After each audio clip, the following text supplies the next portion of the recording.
The special session on gun control called by Governor Northam came to a very sudden end. Republicans in the House and Senate voted to adjourn until after the November elections.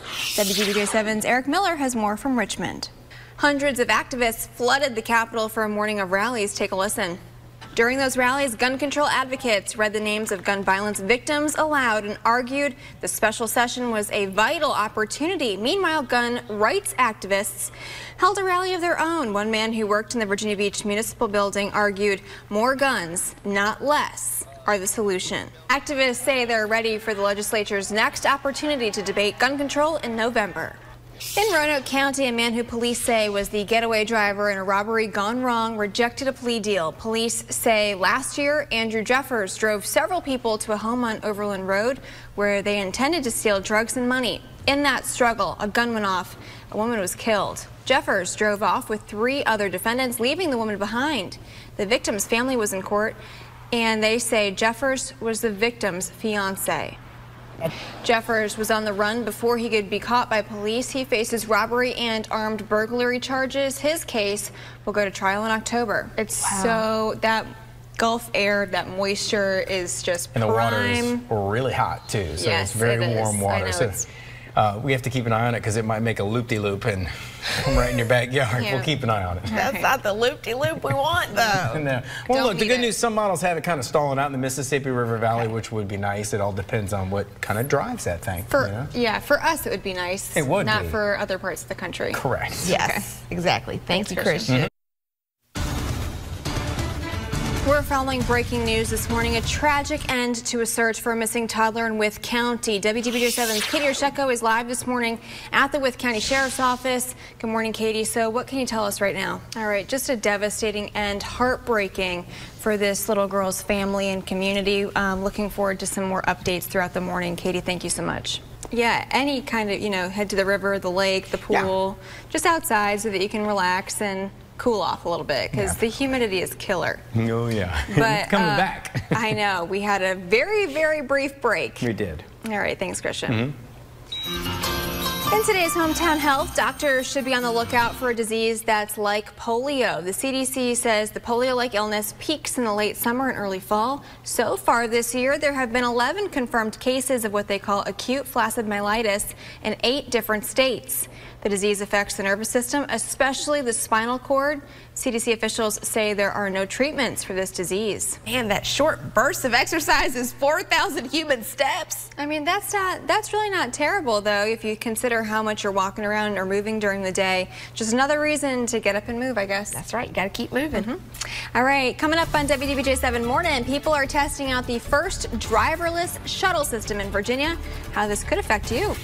Welcome back. People in Crozet are testing out the first driverless shuttle service in the state. Check it out. It's called Avenue. It was created by a local company that has been testing the technology for more than 15 years. Uses sensors, cameras, radar, and maps to determine where to go and how to avoid obstacles. First-time riders say they were impressed. Now, right now, the shuttle operates in the Old Trail neighborhood. The next plan is to branch out into downtown Crozet. Breaking news right now on WDBJ7. We are following breaking news. The search for a missing toddler is over after authorities found her body in the New River. Tragic ending to a search for that little girl in Wythe County. We learned the 3-year-old was found dead in the area you see here on this map. WDBJ7's Katie Orsheko is live at the Wythe County Sheriff's Office. Katie, what's anything new that you can tell us at this point? All right, Katie, I know that we're hoping the Sheriff's Office releases a little bit more information for us later this morning. We'll keep an eye out for any of those updates. Katie, thank you so much. In Botetourt County, it was a scary night for a couple who got trapped between rushing water and live wires. The couple in Fincastle drove to check the flooding in their driveway when a tree snapped, sending power lines down behind them. Botetourt County's special operations team was sent to help, and once the power was cut off, the team walked the couple safely back to their home. The power pole that snapped has already been replaced.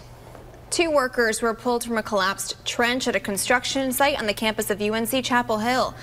UNC says a fortifying beam fell on them at a repair site. They were working on repairing a utility steam vault when that beam fell. Both men, though, were conscious when they were pulled from the trench. Now, prosecutors call it a crime of opportunity. Caretakers stealing from vulnerable people who hired them to help, or in some cases, family members they were put in charge of. WDBJ7 started to look more into the numbers across the Commonwealth after meeting a woman from Lynchburg. She says caretakers stole more than $70,000 from her while caring for her dying husband.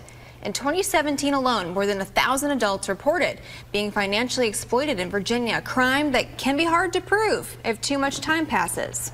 Time now for a check on our forecast with meteorologist Christian Johansson. Hey, Christian, good morning. Good morning. All right, so yesterday we had a nice little brief break from the humidity. Today brings a little change. It's coming back. It does. It makes it difficult to be outside for an extended period of time. It's just so oppressive. The hard part is if you're doing anything physical, because it makes it more difficult to stay hydrated during the day. Yeah, you get dehydrated so much quicker, yes. Yeah. And that system you were just talking about, it really has shifted within the last couple of days already. So who knows what it'll do within the next couple of days. I have a pretty good idea what it's going to do. Yep. Yeah, it's gonna be something. I just don't know where it's gonna go by, say, Friday. We'll keep an eye on it. All right. All right, Yeah. sounds good. Thanks, Christian. Coming up after the break, researchers at Virginia Tech are taking a closer look at the earthquakes in California. We are following breaking news. The search for a missing toddler is over after authorities found her body in the New River. Tragic ending to a search for that missing toddler in Wythe County. We've learned a 3-year-old was found dead in the area you see right here on that map. WDBJ7's Katie Rosheko is live this morning at the sheriff's office.